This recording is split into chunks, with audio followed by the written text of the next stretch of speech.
Would you kill him? That is not a game we're playing. What? Murder or not murder? Right. I mean, Would you think about it? If you could get away with it. What? Oh! if you could get, that's an important caveat. We are Yes. not, guys, we are Wait not a doing minute. this. Let's Dave play Hyde. this game. No. Hold on. This is an escalation of this Mike, game I did not if see you coming. knew you could get away with it. No. Listen, Mike, Not ending someone's life. Mike. Shame on you, Greg. this is what Greg Cote is saying, and I put it before caucus to vote on it. Please. I want to vote on this. Greg Cote is saying you're not advocating to actually murder someone. You're just saying Correct. you're totally getting away with it. 1 minute they're alive, the next minute they're dead. You've killed them. No one will ever know. Your conscience will never know. You will not have a moment's guilt about it. It will be a clean extinguishment. I am not going to murder someone just because they didn't make me laugh. If that were the case, there wouldn't be a cast of The Big Bang Theory. Who would you nominate, Greg Cote? Well, I was being hypothetical. No, I'm now not that we're here- actually no, but now- advocating but now- killing Dave Hyde. anyone.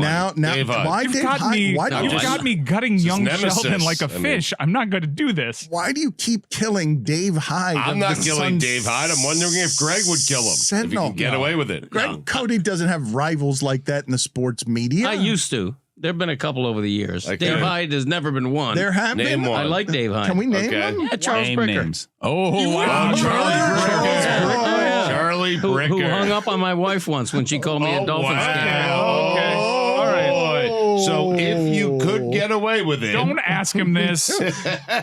Is Charles Bricker still with us? I have no idea. Doesn't sound like I have to and kill if him he now. isn't, I have an alibi. Let me go back a moment because I will tell this story now publicly that Greg Cote has aired this local laundry. Greg Cote, the happiest I've ever seen him, was one day. Oh, yeah. I just remembered. I know where you're going. And I was happy. I'm still happy.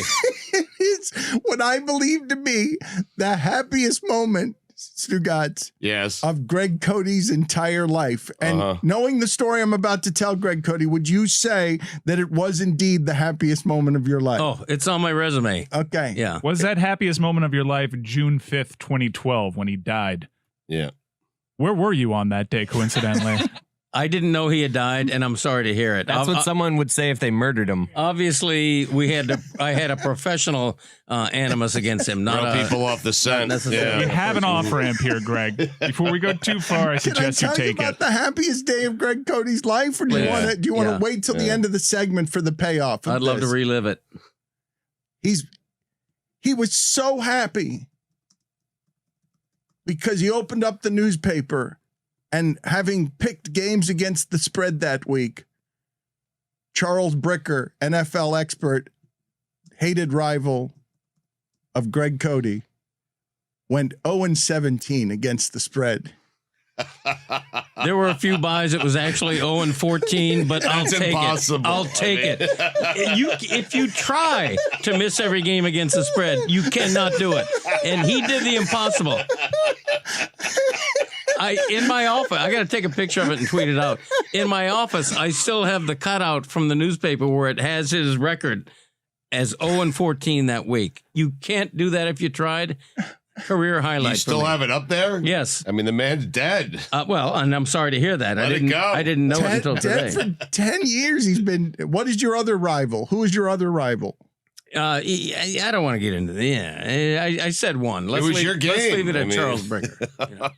We're not going to do better than Charles Bricker. There's not going to be a payoff better than 0-14 Charles Bricker. Yeah, because with the other rival that I once hated, we reconciled a little bit, so I don't even want to mention him. That's nice. You came in here with a dark energy, my friend. And a dark shirt as well. Yeah, that's your murder shirt. Yeah. Your Dexter murder Yeah. outfit. It's also It the is. shirt you wore 2 days ago. Oh, Oh, man. You ever heard of laundry? You think it's been Since washed the between- draft, you wore to the draft on Friday night, the highlight Correct. draft. Yeah. You watched it since then? Yeah, maybe. wait a minute. That Maybe seems not. like a confession. That seems like a maybe there is. Yes, sometimes I wear clothes 2 days in a row. Is that a felony? Nope. Thank you. Put it on the poll, please, at Lebitard No, Show. but talking about murdering people on a podcast probably is, Greg. I'm kidding. It's just a hypothetical. Misdemeanor. And I'm genuine. By the way, I am genuinely sorry to hear that Charles Bricker passed away. It's what a killer Are you would going to say. take the record down? My condolences. No, that'll stay up. But my condolences to what anyone who loved him. It's Both what of them. someone who had killed him 10 years ago would say. Mhm. Both of them.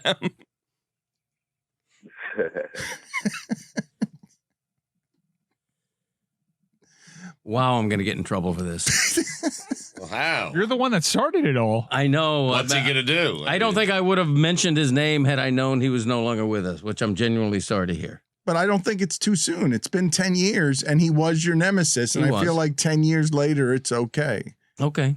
Thank you for that. I may be wrong, though. Yes, you may be. But now, so if he were alive, you'd be fine with him hearing this. I think so. Yeah, he did hang up on my wife. You mentioned Yeah. that. Yeah. He was, We've got the motive established. yeah. You will not abide that disrespect. Right. You are a noble man who will not abide that insult lightly, and you will dance happily Yes. on his 0 and 14. No, on his 0 and 14, not on his grave. No dancing there. I'm not dancing. But the 0 and 14 will Smiling, remain, maybe. right? Smiling, maybe. But- Yeah, well, but is it time for a commercial break? What are we Suffice doing to here? say, this is your greatest rival in the history of this market, in the Yeah. newspaper wars of this market. Correct. Yes. We were on the beat together. I only covered the Dolphins as a beat in 90 and 91. And we were rivals, and we were bitter rivals. Everybody makes fun of Dave Hyde being a bitter rival. He's not. He's a friend of mine. But Charles Bricker was legitimately a bitter rival. We did not like each other, and it got pretty personal. How did that manifest? If you went to a media room at a sports arena, would crowds part? Would the temperature of the room change? Would everyone know there was beef? At that point in the Dolphins locker room and in the Dolphins media room, yes, You could cut the tension with a knife. I suppose you could. With a tension-cutting utensil. That's you correct. could go in there Yes. and just, because you and Bricker were facing off, and it was like two big bulls. He was an angry man. Bricker, I don't remember ever seeing him laugh. I don't remember seeing very many smiles from him. Must have been a Rick Riley fan. He was made of sandpaper. Yeah. He was also hated on the tennis beat. Was he really? Yeah. He was not a nice person. It's like you said after Hank Goldberg died. So I don't feel too bad saying it about the Oh, late really? Charles That's Bricker. where you're going to allow Yes. me to Yes, correct. I grant you permission. Way to own it. I did mine as just content. I was joking the whole time. Oh, yeah. You were joking. Sure you were. No, you weren't. Oh, I had such a bit laid out, and then Stugatz rolled in another direction on me by heaping praise on Hank Goldberg, and so I was out there alone. As I did. A good man. I was The hammer. zigging while others were zagging. You guys, I wanted a trilogy. You guys were just legend. And we still haven't found out what Stugatz did between jobs, slinging munis, and the story falls apart. And we don't know why Stugatz won't say what would be a trilogy about Hank Goldberg. But 10 years later, I think we could eulogize Charles Bricker. He was a bitter, angry man, hated across tennis and football, who once went 0-14, picking against the spread, and furthermore, thought he was better and knew more about football than Greg Cote, because this is the start of it. Right. The start of it is that Bricker carried himself like an old-time football guy who had Hall of Fame credentials that Greg Cote did not have. Correct. Yeah. And by the way, this is breaking news, perhaps.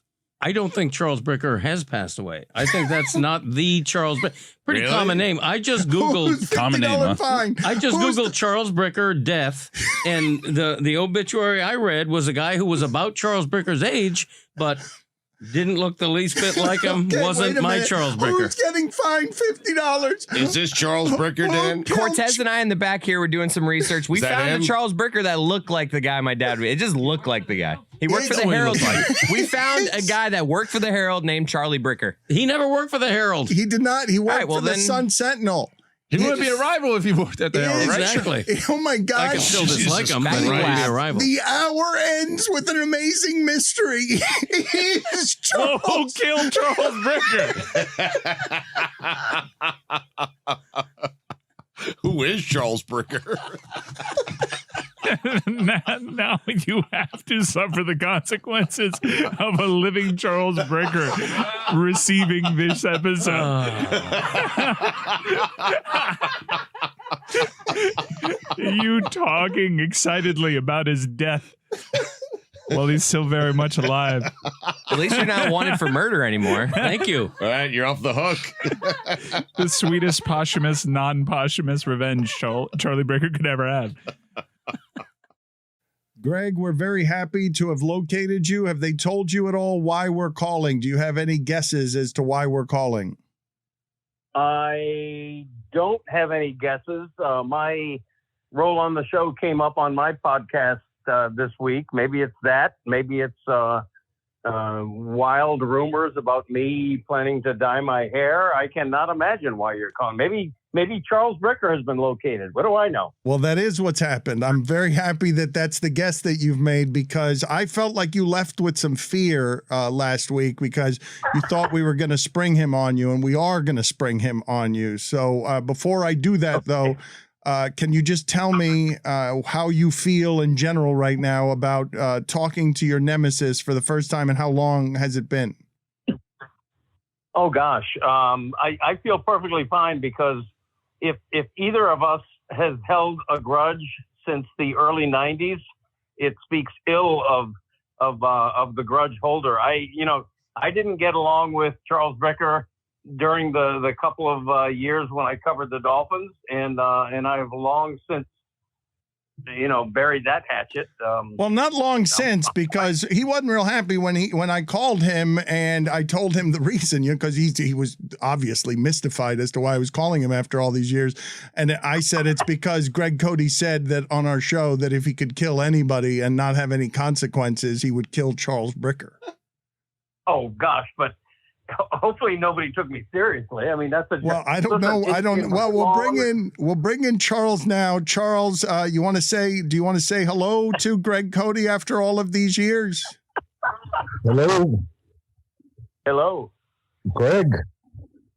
Charles, how you doing? I'm okay. A bit of a strange circumstance here. They're telling me you want to kill me. Oh gosh, that was just a joke. Listen, if anybody really took that seriously, there would have been a cop knocking on my door. The reason I say that, Charles, in my long career, and you've had a long career as well in this business. In my long career, I have probably been at odds with only a couple of colleagues, with a couple of other writers, and you were one over a couple of things, but and so that's why your name came up. But obviously, there's any animus I once held has long dissipated. No, I know it's a joke. I was surprised to hear your name. It's been a while. Yeah, it's been a long time. The Colonel says hello. Oh, Greg! Hey, the Colonel. Yes. Craig Barnes, one of the all-time great characters in the history of South Florida media. Yeah. So I don't quite understand what this show is. I looked for it on the radio. I couldn't.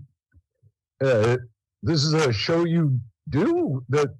Yeah, it's the Dan Levitard Show with Stu Gatz, which is a very popular national podcast, and I'm on once a week as sort of like a weekly guest co-host, so to speak. And the when I was on, I think last week it was, I forget how all this came up. It's sort of an extemporaneous conversation we have, and it leads in all different directions. And your name came up unexpectedly, so that's how it happened.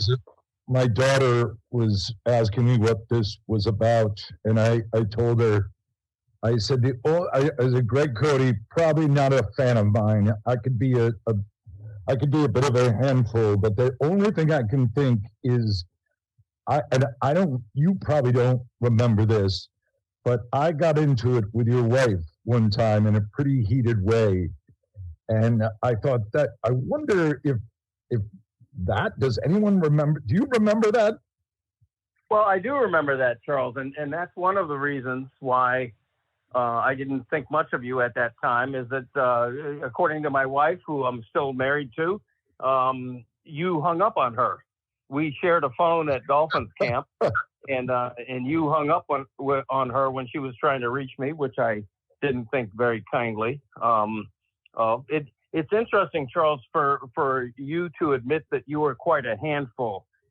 You had a persona that you put across that a lot of other writers didn't like. Would you agree with that? Well, it's been a lot of years, and I went through something that, in your later years, you hope to soften a little bit. Right. And there's no way you remember this. I'm sure no one does, but I had a week where I would do my football picks, and I missed every game. And yes, I remember that. You do. I do remember that. And I'll tell you why, Charles, because you and I both used to pick games, and our record was in the paper every week. It was out there for everybody to see. And as somebody who predicted games every week, both straight up and against the spread, I think you would admit you couldn't go winless against the spread if you tried. It's almost as hard as getting every game right. To get every game wrong is just such a stroke of bad luck. That's why it stood out to me. That's why I still remember that there was a week when you went 0-14, I think it was. And I don't know, I didn't realize it had traumatized you, but I do remember that. Yep. Well, it did a bit. I mean, I guess good came out of it, but I received a lot of letters back at the old Sentinel, and people were making fun of me, and I went down a bit of a hole. I guess my ego had gotten a little too big, and I really I took a turn, and it seems silly to say it out loud now over some football picks, but I went into a bit of a depression. I'd never experienced it before, and at the end of a real rough week, I found myself just sitting on the side of my bed, and I couldn't get out of bed. And I just thought, this is ridiculous. These are football picks. But, you have these feelings, and they keep going. And long story short, I found myself in a dark, dark place. I went up to Tampa for a bit of a lost weekend, and I always kept a handgun in my car just for safety reasons. You know how crazy it gets around Florida and Miami. And at the end of that weekend in Tampa, I found myself staring at the barrel of a gun, and I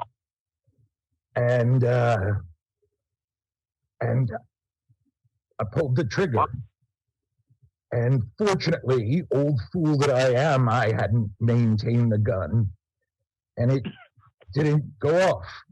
And Charles, I had no idea. And my family came to me, and I was in tears.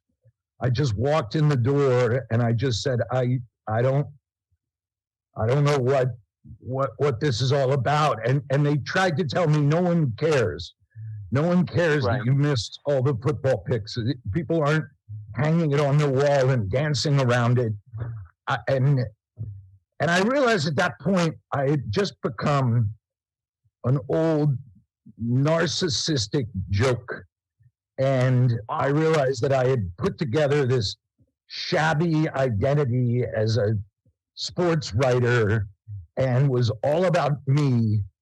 And I had this beautiful family around me, and I'm kicking around like I'm king of the world, talking about tennis and football, and God damn it, Greg, this is crazy. I'm calling out. I don't barely even know what a podcast is, but tears just streamed down my face, and for once I felt free of this cheap little ego I had built.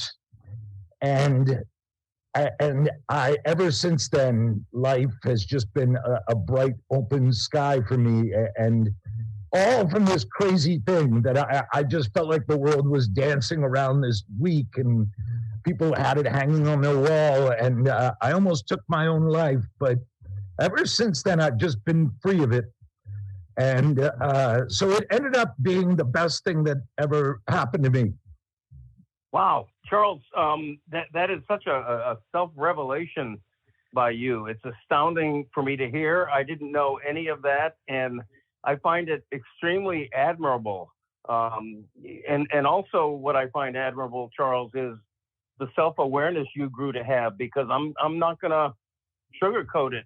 There was a time there where you were very disliked by other writers for the ego, for the persona that you put forth, and you came to realize that. I'm so sorry that 1 week of picks hit you like that, because look, I've had my share of 2-12s and 13 and 1s, or I don't think I ever went winless, but I certainly have. Yeah, I noticed you're not saying 0-14. Well, that's true. That's true. But I'm surprised it hit you that deeply, and I sure appreciate that gun didn't go off, because, man, it's crazy. I don't care. You feel like the whole world's looking at you and laughing at you. And I remember my daughter just telling me, Dad, no one cared. Like, and I had these thoughts in my head that people were framing it and looking at it and gloating, and the world felt so dark. And then I just realized, like, the world's not about me. I'm some second-rate sports writer in Florida. And ever since then, I meditate every morning. Everyone I meet now, I hug. I'll be the first one to tell you, I don't know anything about sports. We're guessing. They're great athletes. I do the best I can. And I could be a handful back then. I mean, not as much, honestly, quite honestly, not as much. Do you still have that firebrand wife? She was a handful. Yes, I do. Yes. She was and is a handful. As lippy as the day is long. Okay. That's I won't argue with that. But Charles, I have to tell you, my reacquainting with you after all these years in this manner has not gone as I expected it to. The last thing I expected to hear is that you were driven into such a dark place by that 1 week of picks, and I'm sorry to hear it, but I'm so grateful and happy for you that you're in the place you are right now. Truly, it's really been wonderful, Greg, and I just can't recommend it enough. You only get one go around on this big old planet, and I really encourage you. We've got a house in the Gulf, and I'm involved with this group. We're called God's Breath. And it's a group of about 60 or 80 just healthy, loving people.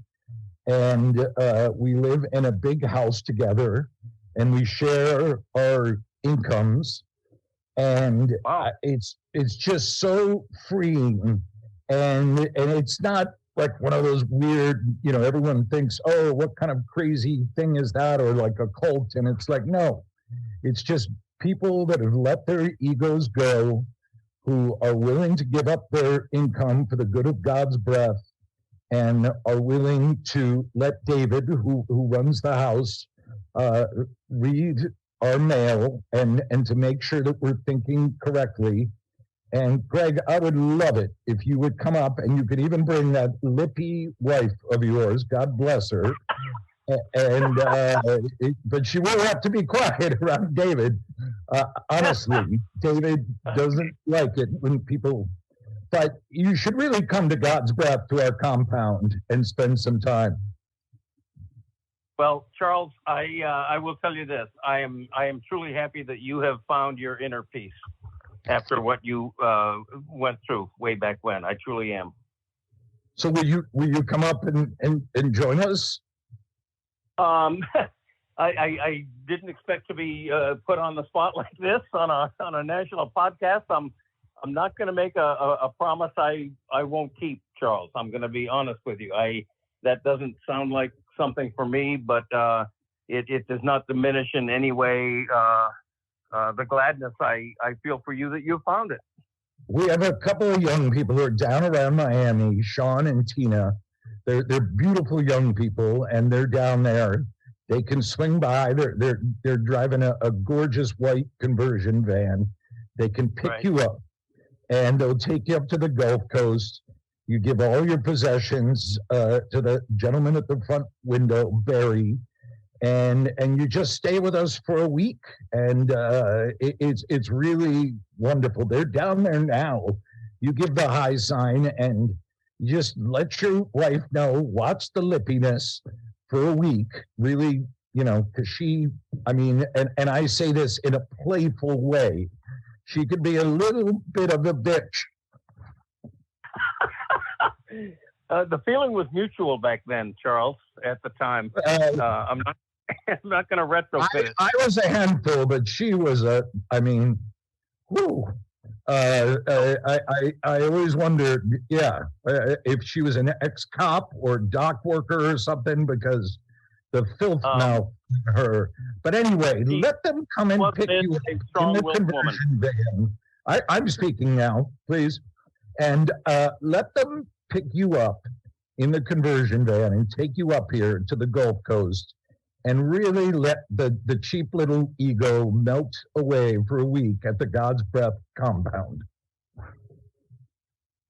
Charles, I won't be joining you there, but my thoughts are all happy involving the piece you have found. I just want to leave it at that, and I'm glad we were able to speak after all these years. You should be, if you look out your window, Sean should be driving past your house. If you look out, can you see him?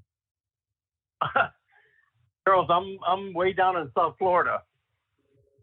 Oh no, he's down in South Florida. Okay. Well, I'll keep my eye peeled. Just Greg, at a certain point, you only get to bounce around this big old marble that we called the planet once. Get in the van. Tell your wife to zip it, not to be a bitch for once in her life. Get in the van and come on up to the compound. Okay, Charles, you're losing me a little bit with your repeated negative references to my wife. You're the one who hung up on her. I don't want to end this on a bad note. That's not true.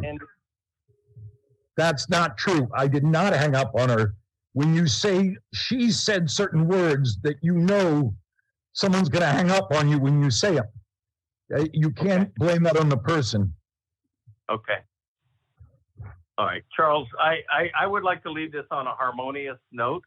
I am truly happy for the peace you have found, and I'm glad you're in a good spot right now.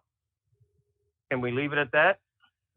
I still, after all these years, my temper's still, it can boil up, and I can't believe even the memory of speaking to your wife, and it started to boil up again, and I clearly have a lot of work to do, and I want to apologize.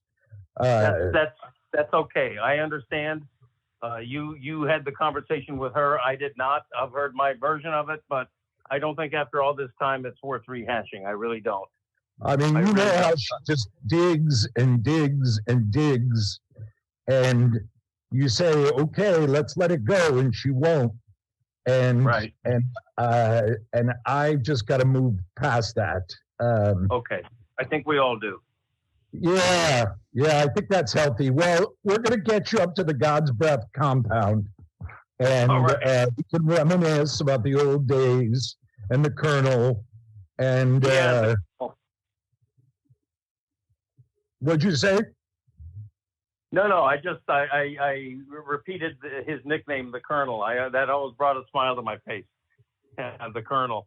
But Charles, let's leave it at this. I'm happy that you're happy, and I'm happy that you found your inner peace, and that's good to hear.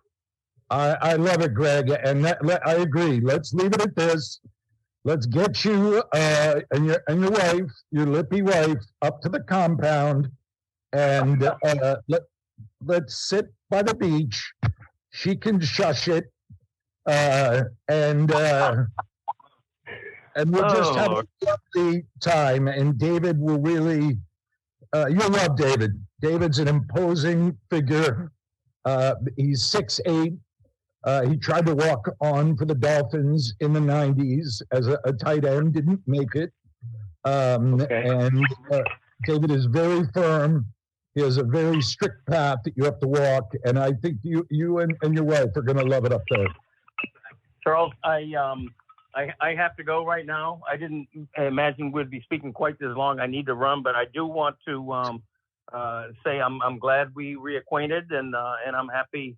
I'm happy where you're at right now. All right, and tell your wife, tell her sorry about the hanging up years ago, and I hope she's doing well. I'm sure she's a lovely lady. I think I caught the bad side of her in that conversation. Okay. She got a little bitchy with me. Okay. And, probably with good cause. Well, once again, let's not relitigate the past. Okay. There you go. Yeah. I can tell you, actually, just objectively, not with good cause. She was way out of line. And as you can tell, I still harbor some grudges. By the way, the 0-14, there was a wind-blown field goal for the Seahawks. Oh my God! Sure. He's had a good memory, Bricker. You've had a good memory. Facts. Okay. Good catching up with you. All right, good catching up with you.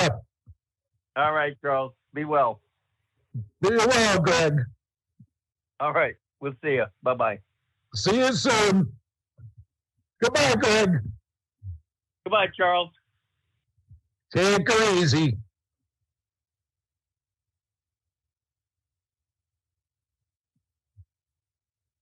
Hello? Did he believe that? Yes. Holy fuck. Yes, he did. He was hook, line, and sinker. Oh my God, Hook, that was line, amazing. and sinker. He absolutely thought that was Charles Bricker. That's insane conversation.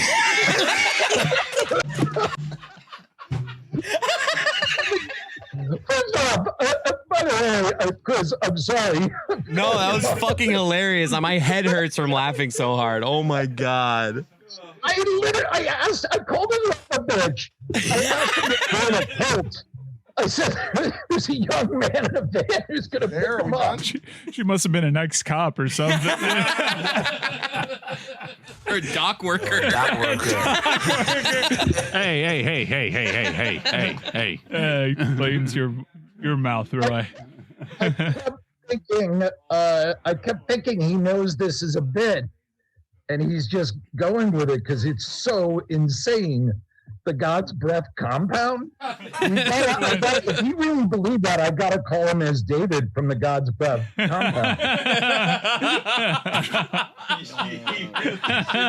Oh, so great. We have to, all right, so you guys got to let me know if you really believe that. Yeah. And we're going to talk to him tomorrow. In a couple days, we call him from the compound. Yeah, we're gonna talk to him tomorrow and play real cool. I think this culminates with us getting David on the phone. Incredible. Thank you so much. Thank you Adam. so much, dude. Oh, that was enjoyable. All right, be well, you guys. I want to talk this out in front of the audience because Greg Cote is uncomfortable, and I don't blame him for being uncomfortable. We don't want to be disrespectful. But we have reached this David from God's Breath. And is he the cult leader or is he, well, I don't even want to call it a cult. I shouldn't have called it a cult. That's my, bad start. Okay, but I want to talk this out on air because we've gotten a hold of him. Greg's here, but he doesn't really want to do this conversation. I told him, let's just talk to the guy and hear him out and see if there's any good content here because Greg has rekindled and repaired his relationship with the old nemesis, Charles Bricker. Charles Bricker is living with 60 to 80 people, he said, on the Gulf Coast. He invited Greg Cote. I'm covering this correctly, right? He invited Greg Cote to give up all his possessions, and live with Charles Bricker. And David is related to God's Breath. How? He runs the place? I think so. But are you and Charles good? Because I wasn't certain by the end of the call. Yeah. Yes. Good being a relative word. Are we? Do we have some sort of an amicable relationship now? I suppose so. I'm certainly not going to be joining any commune of any sort and leaving my life's possessions behind. Well, I feel like that was, I mean, he's asking you to visit, like to see it, right? He wasn't asking you to necessarily give it a chance. Have an open mind about it. You know, here's an idea though. No, I'm not going to do it. It's not exactly an idea. That's not an idea, and it's not the way we can do this. Like, we need it as content. We need humor at least. You can't be dismissive without insulting him. Like, if that's I'll do the my energy, best. it's not going to go That's well. not I'll gonna do my work. best. It's not going to work. that energy. And also, I can't stress this enough. Dan, you cannot call it a cult because you're the biggest culprit here. You've been calling it a cult all day. Culprit, yeah. Yeah. That's what I was going to do. Yeah. You beat me to it. That's right. And I'm the show killer. Oh, get out of here. Get out of here. I'll be respectful. Yeah, guys have to. Greg, we don't want to disrespect. I don't know. Well, where is this person? Is this person there? Have we that person is not there yet. Okay, we will wait. We will wait because it's David. David turned over his watch. From God's breath.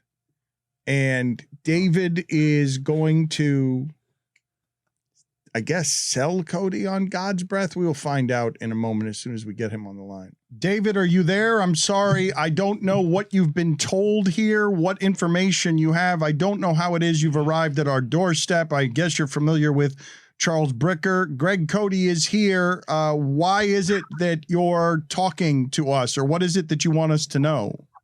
My name is David. I'm contacting you from the Tampa Bay Gulf Coast area, and I'm looking to speak to a Gregory Cote. Greg Cote is here. Greg Cote is his name. I'm here. Hi, David. Mr. Cote, I believe you are friends with my brother Charles Bricker, who has said that you are a lovely soul and that I should reach out to you in regards to your involvement in the God's Breath movement.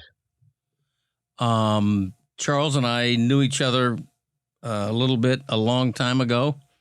I don't think I have any involvement in the movement, but I'm happy you're happy.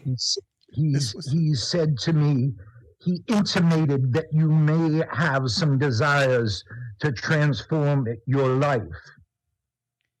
I'm very happy with my life. And I'm happy you're happy with yours.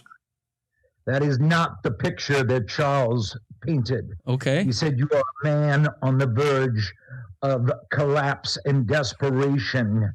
Your every cheerful smile covering up a gaping sadness that cuts through your life to the eternal. Wow. So a guy I hadn't spoken to in like 40 years knows a lot about me, apparently. Your snark and your sarcasm covers up your need and want. All I'm telling you, Gregory, is do not be afraid. We have a conversion van driven by Sean, who is a member of God's Breath. He will come by, pick you up. You will drink a warm, soothing drink that will put you in a relaxed, suggestive state.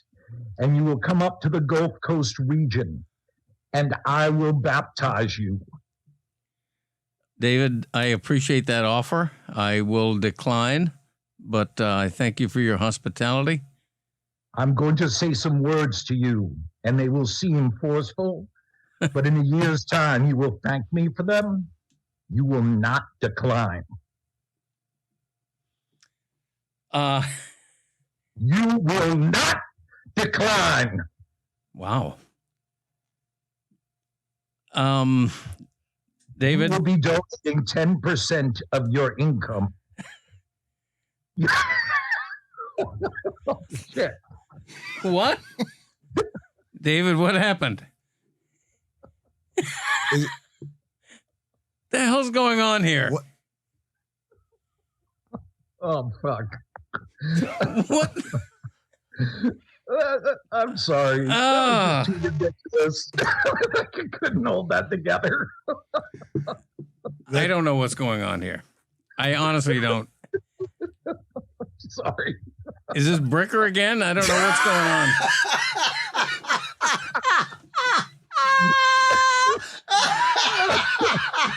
All right, what's happening here? I'm sorry. I usually don't break. That was just too insane. Yes, I would agree with that. This is all right. What's the deal here? He's fallen out of character, so that is Adam McKay, the filmmaker, who was also Charles Bricker. Yesterday. Oh my God! All right, Oh, Adam, you did a masterful job yesterday, especially with Bricker. That was unbelievable. David was just too preposterous. Oh my God! I'm surprised you didn't break when you said you will not decline.